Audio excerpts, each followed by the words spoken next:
Hello दोस्तों, स्वागत है आप सभी का आपके अपने यूट्यूब चैनल पे।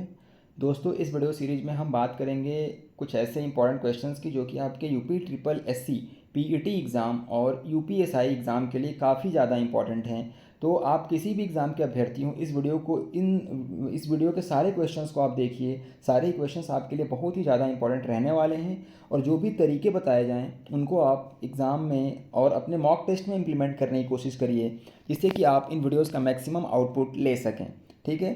डीआई के क्वेश्चन अक्सर आपके यूपीएसआई एग्ज़ाम में या फिर UP triple SC PET exam में पूछे ही जाते हैं। तो सबसे पहला क्वेश्चन हमने डीआई का ही लिया हुआ है। काफ़ी अच्छा सुंदर सा क्वेश्चन है और डाटा भी काफ़ी अच्छा सेट किया गया है। कैसे आपको ऑप्शंस का इस्तेमाल करना है वो इस क्वेश्चन में काफ़ी अच्छे से आपको देखने को मिलेगा। देखिए, दिया गया है कि एक चार्ट दिया गया है आपके सामने, बार चार्ट दिया हुआ है। इसमें कुछ डाटा दिया गया है। इसमें 2006 से 2009 तक टी शर्ट बेचने वाली 3 अलग अलग कंपनियों की बिक्री दी गई है।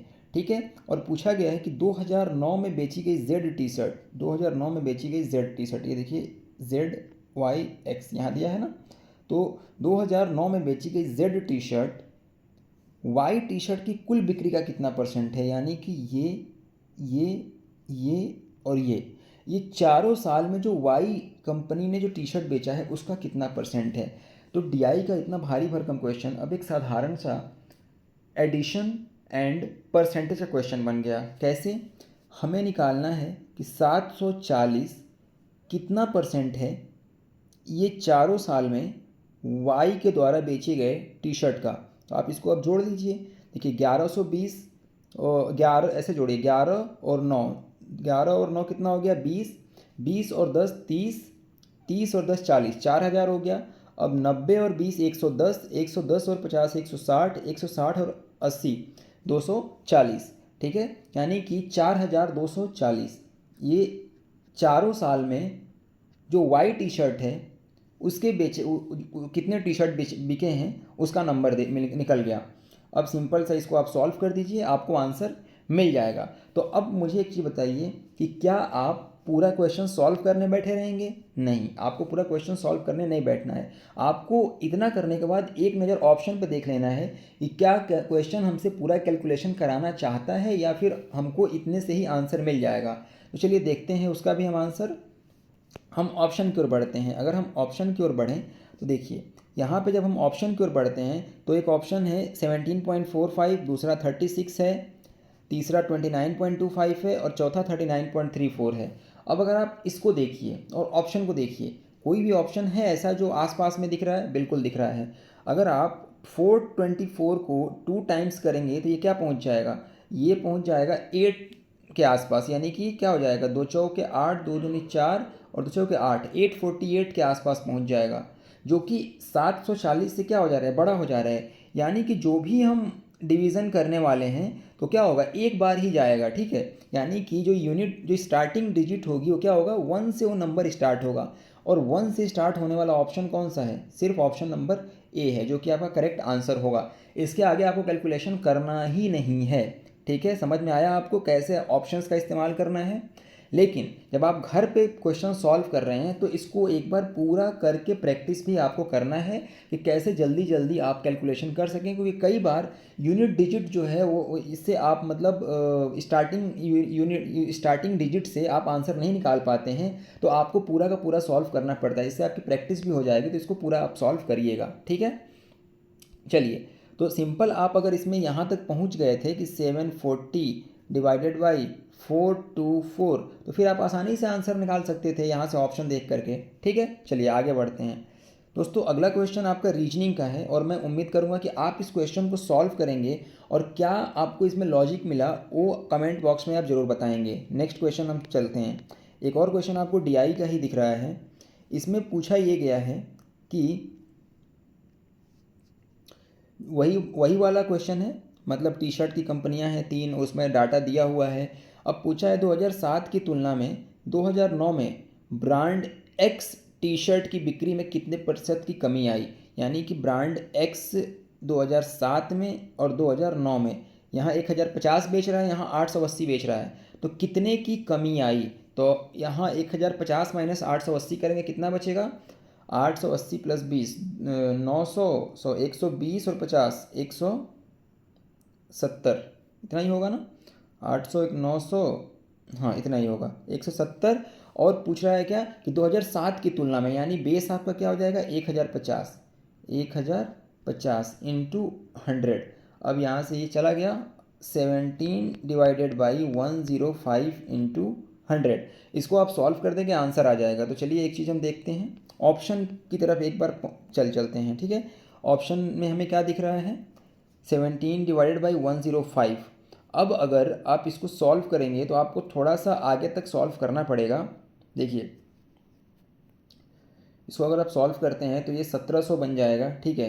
105 डिवाइडेड बाई 1700 एक बार जाएगा, यहाँ क्या बचेगा 105, 10 में से 5 गया 5, यहाँ 6 कट जाएगा, यहाँ 0 आएगा।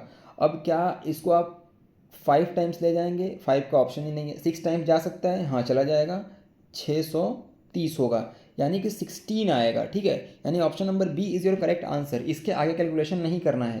देखिए क्वेश्चन काफ़ी बड़ा दिख रहा है लेकिन आंसर बिल्कुल छोटा सा है। समझ में जहाँ भी स्टेप नहीं आ रहा हो आप कमेंट करके मुझे ज़रूर बताइए, मैं आपको उसको एक्सप्लेन कर दूंगा, ठीक है। तो 16.19 इज़ योर करेक्ट आंसर, ठीक है। यहीं पे आप टिक करके आगे बढ़ जाओगे, ठीक है। तो कैसे ऑप्शन का इस्तेमाल करना है, देखिए काफ़ी सुंदर क्वेश्चन है। एग्जाम में ऐसे ही डाटा दिए जाते हैं कि आप आसानी से आंसर तक पहुँच सको, ठीक है। चलिए अब बढ़ते हैं अगला क्वेश्चन। हमने लास्ट वीडियो में एक ऐसा भी क्वेश्चन किया था जहाँ पे डाटा कुछ भी मैच नहीं हो रहा था, आपको बहुत मेहनत करना पड़ रहा था, यानी कि आप जो है काफ़ी ज़्यादा जब मेहनत कर रहे थे तब जा करके आपको आंसर मिल रहा था, ठीक है। अब देखिए ये क्वेश्चन भी अच्छा खासा क्वेश्चन है। इसमें क्या करना है कि एक ट्रेन है जो अमृतसर से कांगड़ा तक 96 किलोमीटर पर आवर की स्पीड से और फिर वापस आती है 98 किलोमीटर प्रति आवर की स्पीड से, ठीक है। कुल यात्रा में उसे 194 घंटे लगते हैं। तो अमृतसर और कांगड़ा के बीच की दूरी ज्ञात करनी है। चलिए इसमें थोड़ा बहुत कैलकुलेशन करना पड़ सकता है हमें। चलिए देखते हैं करना पड़ सकता है कि नहीं पड़ सकता है, या कितना करना पड़ता है, करना भी पड़े तो ये हमारा क्वेश्चन हुआ, ठीक है। आपको ये फॉर्मूला पता है, speed is equal to distance upon time. तो यहाँ से अगर आप निकालेंगे तो क्या आएगा, distance is equal to speed into time आ जाएगा। अब डिस्टेंस तो सेम होगा ना, जाने में भी और आने में भी। तो यहाँ पे d इज इक्वल टू क्या हो जाएगा, s इंटू टी, यानी कि 96 t1। जाने में मान लीजिए कुछ टाइम लगा होगा क्योंकि स्पीड जो है अलग है तो टाइम भी अलग लगेगा। और दूसरे टाइम जब वापस आ रही है तो डिस्टेंस तो उतना ही रहेगा, लेकिन टाइम जो है t2 लग जा रहा है, ठीक है। देखिए कोई शॉर्ट ट्रिक के चक्कर में ना पड़ो, जो मैं बता रहा हूँ ऐसे भी करोगे, एग्ज़ाम में आप करोगे इसी तरीके से, ठीक है। और ये काफ़ी आसान मेथड है, एग्ज़ाम में आप आंसर ले करके आओगे और काफ़ी जल्दी समय में लेके आओगे और ज़्यादा कन्फ्यूज़न नहीं होगा, ठीक है। अब सिंपल इक्वेशन 1 है, ये इक्वेशन 2 है। आपको क्या करना है, T1 is equal to d by 96 हो जाएगा, T2 is equal to d by 98 हो जाएगा। तो T1 प्लस T2 की वैल्यू दी गई है ना आपको, इसको आप लिख सकते हैं डी यहाँ पे बाहर ले लेंगे, 1/96 प्लस 1/98। कैलकुलेशन फास्ट करने पे आपको ध्यान देना है, ठीक है। T1 प्लस T2 की वैल्यू दी गई है यहाँ पे कितनी, 194 आवर्स। तो यहाँ पे लिख लीजिए 194 इज इक्वल टू डी, और यहाँ 98 प्लस ये 98 प्लस 96 जोड़ोगे कितना आ जाएगा, 90 90 180 और 10 190 4 194, 194 डिवाइडेड बाई 96 इंटू 98। 194 से 194 चला जाएगा तो d की जो वैल्यू आ जाएगी 96 इंटू 98। अब तो कोई भी ऑप्शन ही नहीं दिख रहा है जो मैच हो, क्योंकि लास्ट में 8 सब में दिया हुआ है और सब 9 के ही रेंज में है। कैसे सॉल्व करेंगे, तो इसका भी आसान मेथड है, 96 इंटू 100 - 2 कर सकते हो, बिल्कुल कर सकते हो। अब इसको अगर आप जब सॉल्व करोगे तो 9600 माइनस 2 इंटू 96 कितना हो जाएगा, 2 छक्के 12 और 2 9 18 और 1 19, 192 माइनस कर दो। 10 में से 2 गया 8, 9 में से 9 गया 0, यहाँ पे 5 में से 1 गया 4 और ये बच जाएगा 9।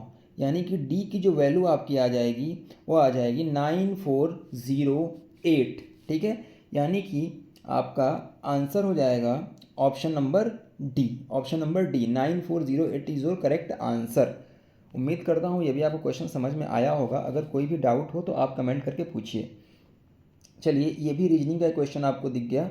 अब इसको भी आप कमेंट करके बताएंगे क्या लॉजिक लगाया गया है और कैसे सॉल्व हुआ है ये, ठीक है।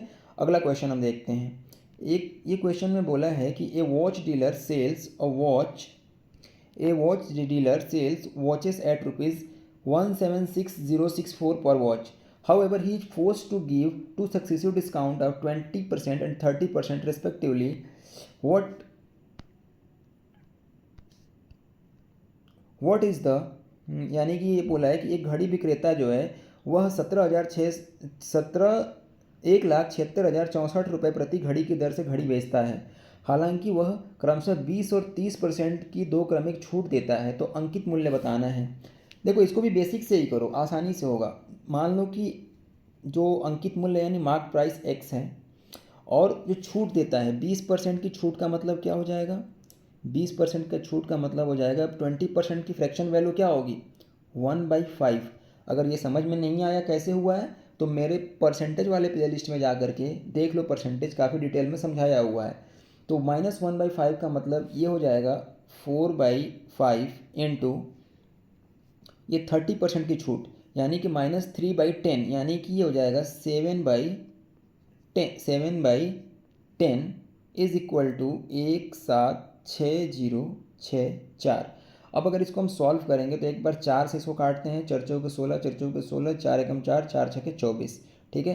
फिर 7 से काटते हैं, 7 छके 42, 2 7 दूनी 14, 6 7 बटे 56, 7 बटे 56 इतना आ गया। अब इसको एक बार 5 से मल्टीप्लाई कर दो, 5 बटे 40, 5 बटे 40, 4 44, 5 दूनी 10, 4 14, 5 छके 30 और 31 यानी 5 छके 30 होगा, खाली यहाँ पे 30 होगा। 30,440 किस में दिख रहा है, 30,440 आगे एक ये जीरो है तो यहाँ पे एक जीरो लगा दो। ऑप्शन नंबर, एक मिनट सॉरी, यहाँ पे 31 आएगा यार, 5 छके 30 31 होगा ना, 31,44,00, 31,44,00 यानी option number C is your correct answer. तो उम्मीद करता हूँ ये क्वेश्चन आपको समझ में आया होगा। कैलकुलेटिव बिल्कुल भी नहीं है, काफ़ी आसान क्वेश्चन है और एग्जाम में आया हुआ क्वेश्चन है और आपके पीईटी में ये क्वेश्चन दिख सकता है, तो बिल्कुल इसको स्किप नहीं करना है।